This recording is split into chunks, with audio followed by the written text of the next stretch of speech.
Are we buying the summer buzz for fifth-round rookie wide receiver Kevin Coleman Jr.? I think so, with an asterisk.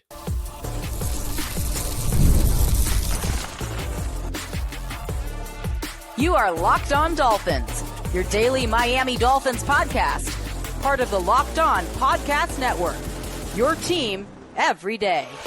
All right, Miami, welcome to another episode of Locked On Dolphins. It is your team every day here on the Locked On Network. I'm your host, Kyle Krabs, lifelong Miami Dolphins fan, host of Locked On Dolphins, co-host of Locked On NFL Scouting, author of Touchdown Miami on Substack, NFL staff writer for A to Z Sports.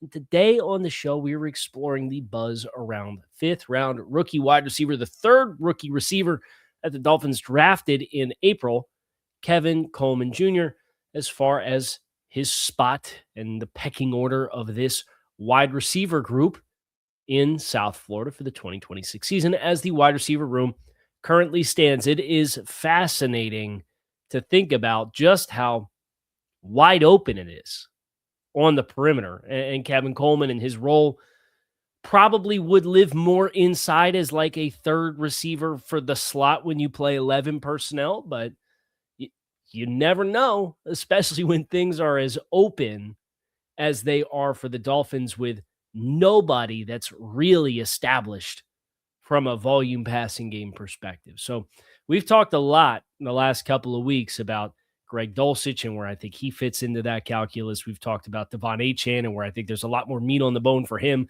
We've talked about Malik Washington, but the rookies, it's kind of just wait and see, right? Like Caleb Douglas was a very polarizing pick when the Dolphins made it. Chris Bell's recovering from a season-ending knee injury from late in the fall. And Kevin Coleman is the third one that they drafted and is a career slot type based on his career in college and the four different stops were Jackson State, Louisville, Mississippi State, Missouri. But you've heard multiple people that have firsthand accounts of what's been going down in minicamp and OTAs, and this includes Travis Wingfield, who's the godfather of Locked On Dolphins. That includes Alan Pupar with Sports Illustrated, who's obviously been covering this team for a really, really, really long time. I believe it was Alan that said Coleman was the second most impressive receiver behind Malik Washington through the end of OTAs. And Travis said, Kevin Coleman's making a name for himself for making himself available and being a quarterback-friendly pass catcher.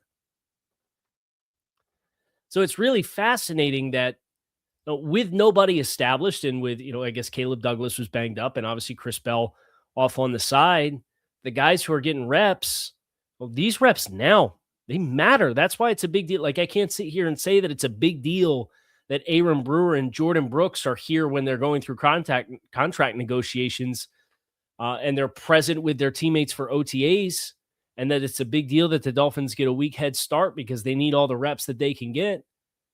I can't say that and then turn around and poo-poo guys that aren't participating at this point in time in the passing game, especially because that's the most direct correlative that exists from skills that you're doing now to actual football is you run routes and you throw the ball to the guys that are running routes and they catch the ball. So, yeah, Kevin Coleman, I think, certainly comes out of the offseason program and into when training camp report date rolls around in 6 weeks or whatever it is. I think he comes out a little bit further ahead of the game because of this momentum. We talked about Malik Washington a little earlier. I think it was this week, and we talked about his size profile and where he fits. And well, Kevin Coleman's kind of cut from that same cloth. He's not a big guy. Kevin Coleman at the combine was 5'10", 179. He's got 30-inch arms, which is an 8th percentile arm length. So the catch radius isn't super robust, but he's got bounce and he's got enough juice. He ran a 4.49. He jumped 38 and a half inches in the vertical jump with a 10.6 broad. That's 82nd and 78th percentile for the jumps. So there's an initial explosiveness that does exist, even if the long speed is only average. And despite what the catch radius is, Kevin Coleman is credited with 7 drops in his career on 200 targets. I'm not a math guy, but I could take 7 and I could divide it by 2 to make it 3.5 out of 100. It's a 3.5% career drop rate. And 4 years of college across 4 different programs with 4 different quarterbacks. That's pretty consistent with the way that he catches the football. There's some other consistencies with how he's played the game. I think there's some consistencies with how he can create with the ball in his hands. We'll talk about a lot of this stuff as we talk, kind of do like our rookie deep dive on Kevin Coleman, and we contrast him versus his competition in the wide receiver room. But I want to start with some numbers and including that drop rate. And I want to hold him up against some of the guys that we're talking about as his competition. Let's start with the 2 rookies. Chris Bell, across 4 seasons at Louisville, he has a drop rate of 7.9%. So it's more than double what Kevin Coleman's is. Caleb Douglas, the drops were kind of a sore spot this year. He had 7 drops this year, which is as many as what Kevin Coleman had in 4 seasons.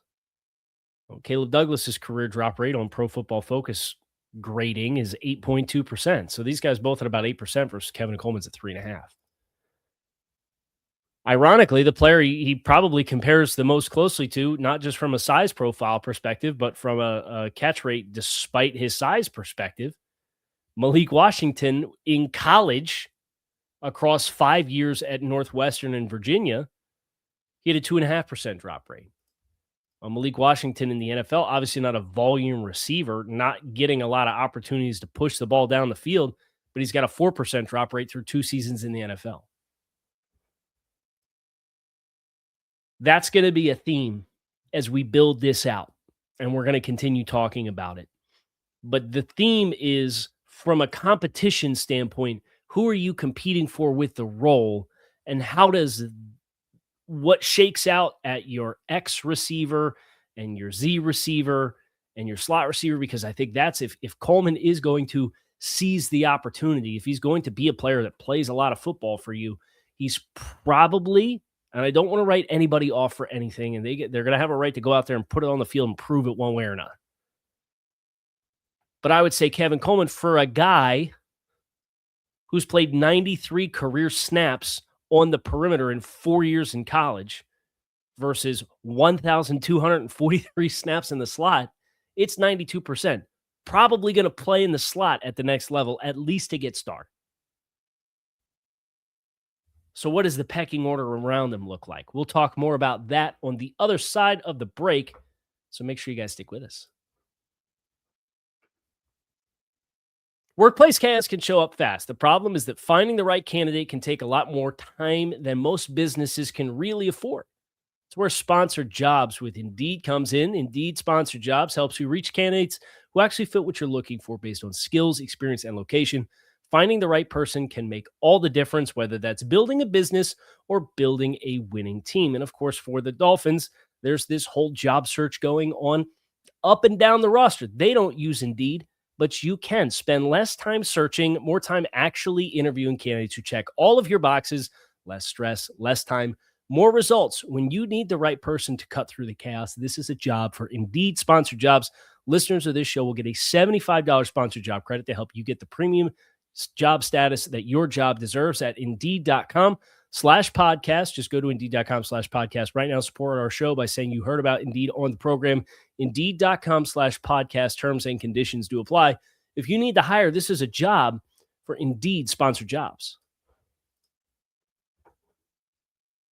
Indeed, we are rolling here, and we'll start with the 3 rookie receivers and just acknowledging some of their profile as far as where their impact has and has not been made. We've talked about the drop rates for all of these guys, but I want to talk about usage rates. We say Kevin Coleman, 92% of 4 years of college play in 4 different systems has been in the slot. When you're in that many different destinations, that many different schemes with that heavy of a skew, that probably tells you a few things, right? And for Chris Bell, 92%, 91% of his career snaps at Louisville have been on the perimeter. So this is helpful because, like when you're doing college evaluations and you put guys in the buckets and you're defining roles within your roster, you could just put all your receivers in one coagulated bucket of wide receivers, But you got perimeter players, you've got slot players, you've got tight ends that are flex that could do both. Right? It kind of goes back to we talked about X skill set, Y skill or Z skill set, and slot skill set.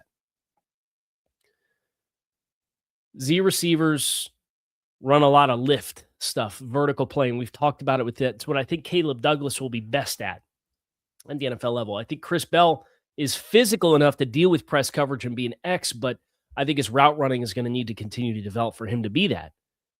I think Caleb Douglas, with his high cut frame at 6'4", 205, that's a player for me I see working better as the Z and running the vertical stuff where you're a little bit more protected and you could put him into stacks and bunches and get him some more free releases where he does not have to negotiate press coverage as often.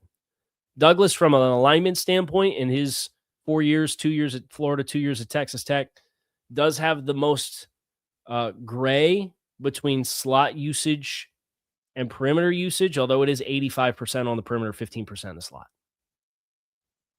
That's the rookies. What about Malik Washington? Because I think that's the big player. And obviously, I think Jalen Tolbert is a perimeter player at the next level. And I think that Tutu Atwell, with his speed, is that vertical plane player that we've been talking about. I don't think you have a lot of 170-pound guys that you advise living in the middle of the field and running a bunch of stuff into the teeth of the defense. So this is a little bit less about Tutu Atwell and Jalen Tolbert, and it's a little bit more about Malik Washington as a young guy versus the rest of the rookie class. Malik in college, he was an 85% slot split guy.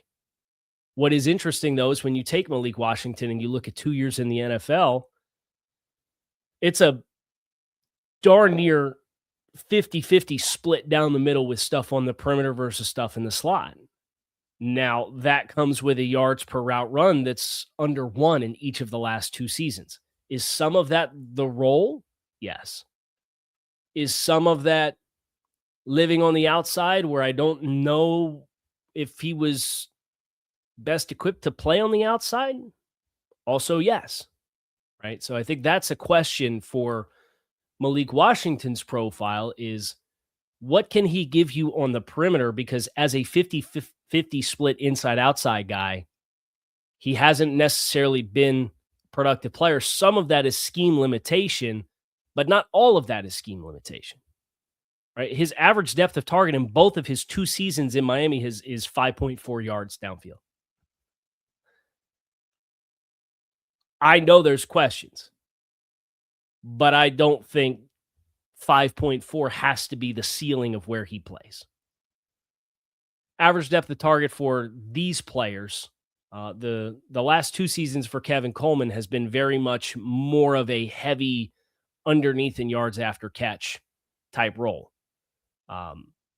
Ironically, he's been more productive with having less air yards downfield. Kevin Coleman has in the last 2 years between Mississippi State and Missouri. He's been more of a slot and underneath guy. And he had 375 yards after catch last season at Missouri. And the year before that, it was 409.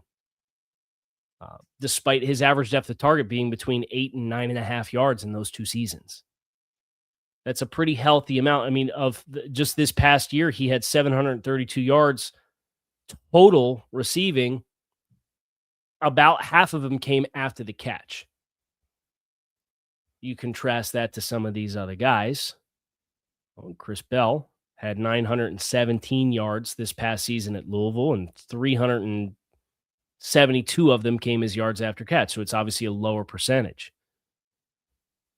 Even the year before that, it was 308 yards after catch for Chris Bell versus 737 total yards. So Chris Bell has been more of a downfield target. You know, he was 12 air yards downfield per target was the average for Chris Bell. Well, Kevin Coleman the last 2 years, 7.8 and 9.6. The extreme version of this at the NFL level is what we've just got done saying with Malik Washington, where it's been 5.5. And then you have Caleb Douglas, and this kind of feeds into vertical plane type of player. You know, Caleb Douglas last year had 93 targets, and the average depth of those 93 targets was more than 13 and a half yards downfield. The year before that, it was 12.8, and the year before that at Florida, it was 17.4.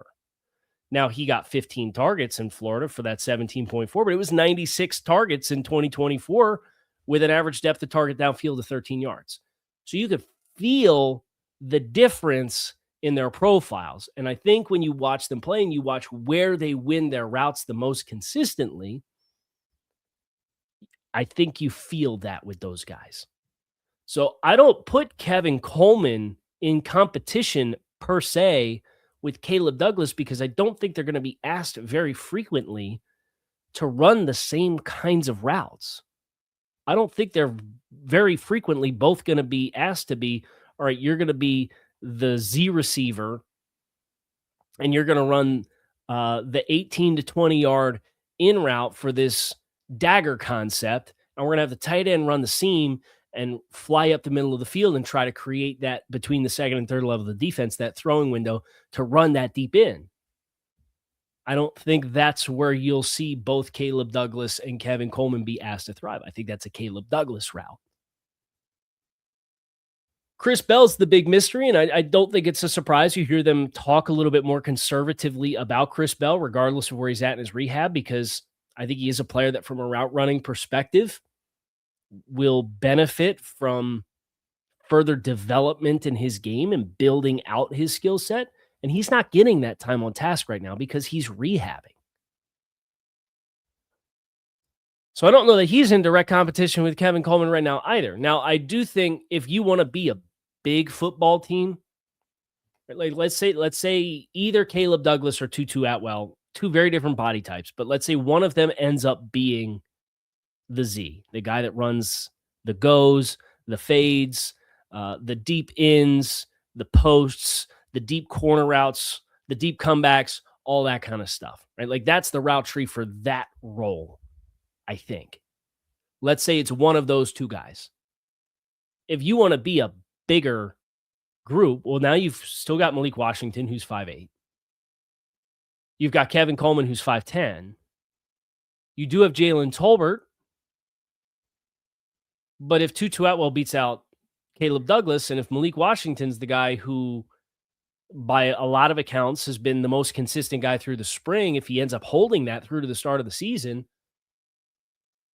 if Chris Bell's healthy, maybe Chris Bell has a role to play in the slot. If you don't want to play him on the perimeter at the next level to get started, maybe you just want him to be a guy that runs the shallow stuff and can be a run after catch guy.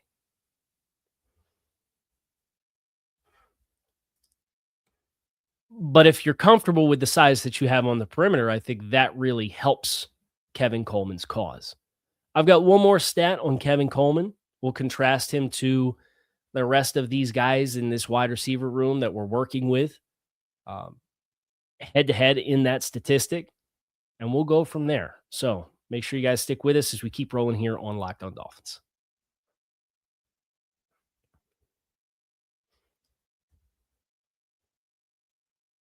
The break couldn't have come at a better time because I did have to do some math in real time. The last two seasons for Kevin Coleman, he has forced 44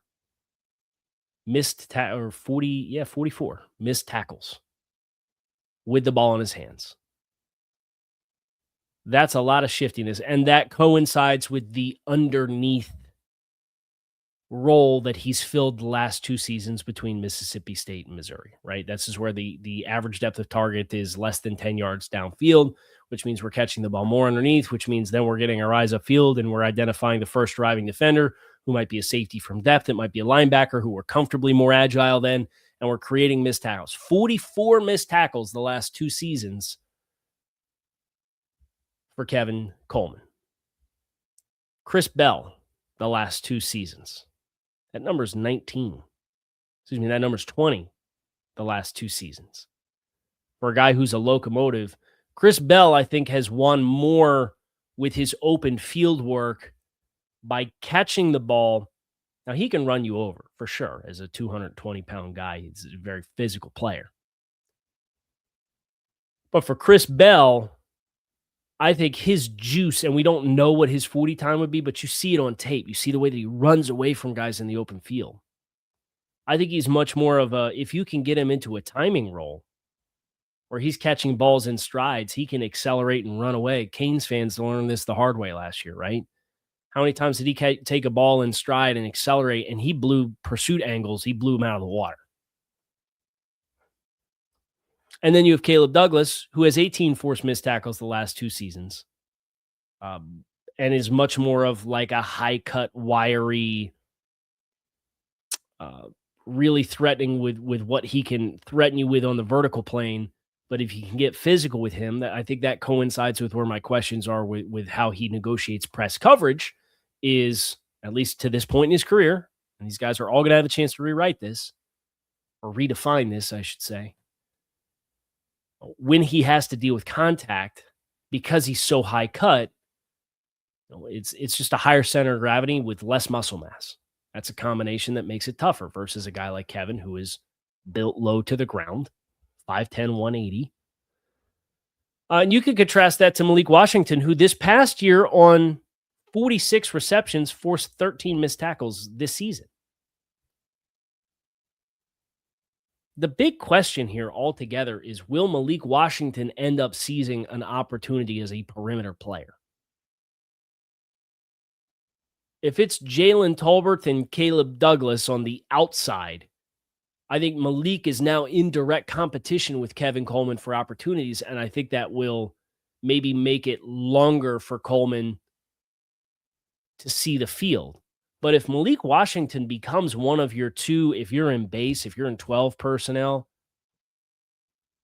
if he can build some trust that he can add more to his game than to be a sub 1 yard per route run player as a perimeter player, I think that opens the door for Kevin Coleman to carve out potentially a nice niche for himself. It's really fascinating. And there's kind of these subsections. If you were to just look at the depth chart, right? I think Tolbert,